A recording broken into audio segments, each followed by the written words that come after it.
Et si le théâtre sortait des salles pour se retrouver dans les rues, les marchés de Yaoundé, Douala et Bolova, qu'est-ce que ça donnerait?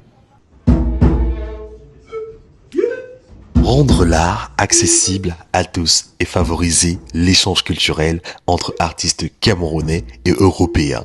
C'est l'essence même du projet Ndjangi Ensemble, porté par la délégation de l'Union européenne au Cameroun.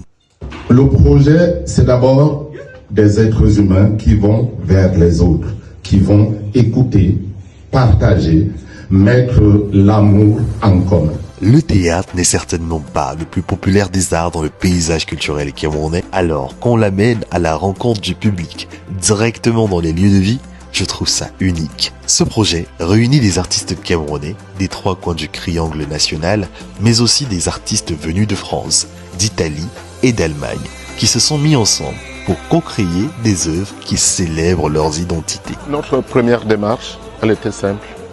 Il fallait être au même niveau d'information. Ce que j'ai fait, j'ai pris les collègues, pas seulement Stéphano et Lucie, mais aussi ceux qui venaient de Boya, mes camarades anglophones, ceux qui venaient de Douala, ceux qui viennent de Garoua, plus ceux qui sont ici, pour qu'on aille dans les urbanités, interroger les urbanités, être au même niveau d'information, et à partir de là, on commence à réfléchir comme des esthètes du théâtre.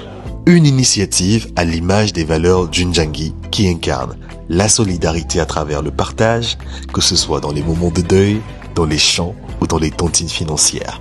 Un rendez-vous du donner et du recevoir. J'ai eu cet après-midi, la possibilité de voir une petite première.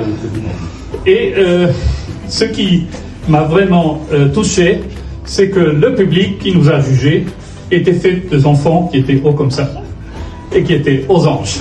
Il ne me reste plus qu'à vous donner rendez-vous le 23 septembre à Ebolova, le 25 septembre à Douala, ainsi que le 26 et 27 septembre à Yaoundé. Pour les localisations exactes, restez connectés sur mes stories car je serai votre reporter. Salut les copains.